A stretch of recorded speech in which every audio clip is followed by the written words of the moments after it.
Dans cette vidéo, je vous partage mon analyse complète de ce trade, du début jusqu'à la fin. Tel que vous le savez, ces derniers jours, je suis en train de faire un challenge d'un compte de 10 $.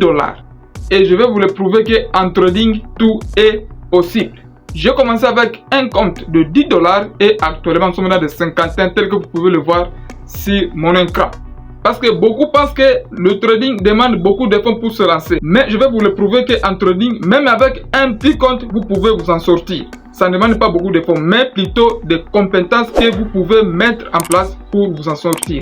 C'est pourquoi restez concentrés car je vais vous expliquer étape par étape comment je suis parvenu à prendre ce trade ici. Voilà. Comment je suis arrivé à prendre ce trade. Alors restez très concentré pour suivre cette analyse que j'ai effectuée à ce niveau ici. Alors, let's go. Voilà, nous voici devant le graphique de dollar américain contre le franc suisse. Actuellement, nous sommes dans un graphique M15, c'est-à-dire chaque bougie équivaut à 15 minutes.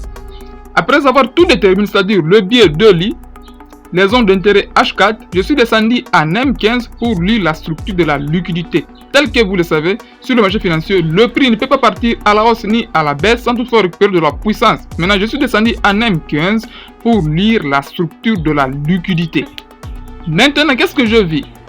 À ce niveau ici, je vis une création de liquidité, c'est-à-dire le prix a créé de relatives squats sous forme d'une résistance. Pour ceux-là qui tradent de support et de résistance, se sont venus positionner à ce niveau-là.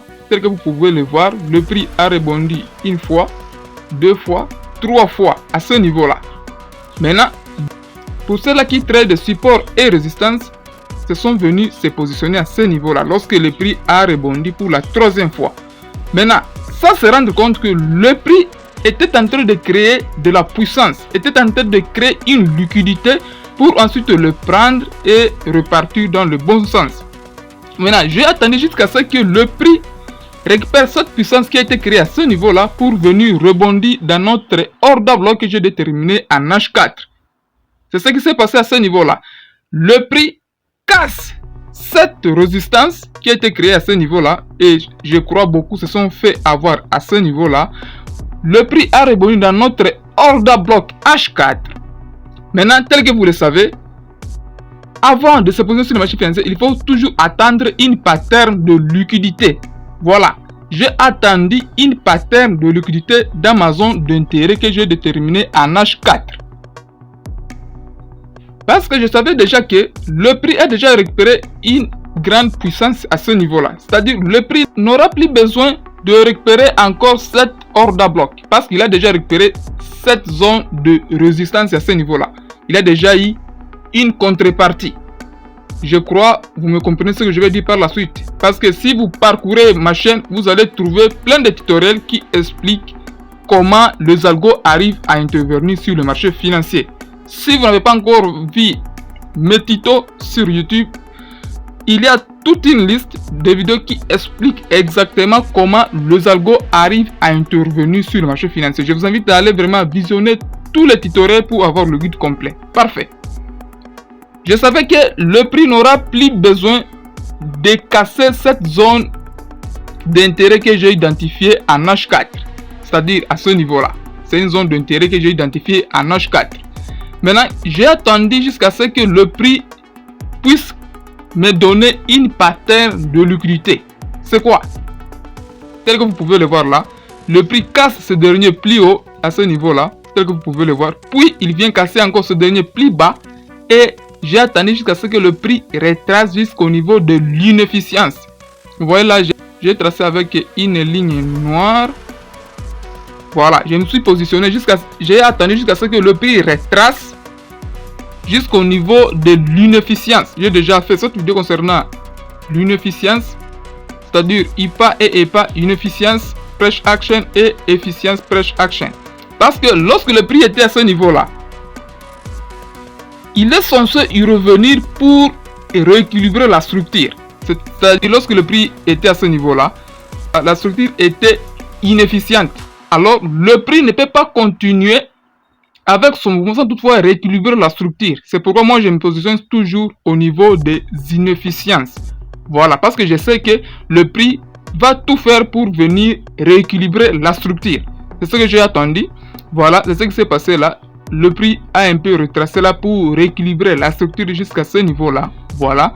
Et puis, le prix est parti dans mon sens. Et le prix MATP a un risque ratio de 1 pour 2 juste. Je n'ai pas voulu être gourmand en targetant ces derniers plis bas à ce niveau-là. Non. Je me suis juste limité à un risque ratio de 1 pour 2 tel que vous le savez. Parce que sur ce challenge, je ne peux pas viser au-delà de 1 pour 2 de risque ratio. Voilà, ça c'est mon plan de trading pour ce challenge de ce petit compte de $10. Voilà. Donc, si le marché financier tel que vous pouvez le voir là, il n'y a rien du hasard. Le marché, pour effectuer un quelconque mouvement, il a besoin de la puissance, il a besoin de la liquidité. C'est pourquoi il faut toujours avoir cette vision-là. Où est la liquidité sur le marché financier? Est-ce que le prix a déjà récupéré de la puissance? Parce que si le prix n'a pas encore récupéré de la puissance, ne vous attendez pas à un quelconque mouvement. Parce que si vous positionnez, tant que le prix n'a pas encore récupéré de la puissance, alors c'est vous qui serez la liquidité sur le marché financier. C'est pourquoi il est toujours recommandé d'attendre une prise de liquidité telle que c'était le cas ici. Le prix récupère toute cette liquidité. Donc tous ceux-là qui se sont positionnés à ce niveau, à cette résistance-là, donc ils étaient comme de la liquidité sur le marché financier. Voilà. Nous continuons avec notre challenge. On ne sait pas à quel montant nous allons nous limiter parce que actuellement nous sommes dans des cinquantaines. Nous avons débuté avec $10. Actuellement nous sommes dans des cinquantaines. Alors nous allons continuer. Sauf que ce dernier temps j'ai des difficultés techniques. C'est pourquoi je ne fais pas beaucoup de vidéos. Voilà. Mais vous serez toujours au courant de tous mes trades que je vais prendre sur ce petit compte. Pour ceux-là qui ne sont pas dans mon canal Telegram, je vous invite à rejoindre mon canal Telegram pour être au courant de tous mes trades et de suivre aussi l'évolution de ces petits challenges de $10. Voilà tout pour cette petite vidéo. N'hésitez pas à vous abonner, d'activer la cloche de notification. Alors on se dit ciao et on se retrouve à très bientôt pour un autre épisode.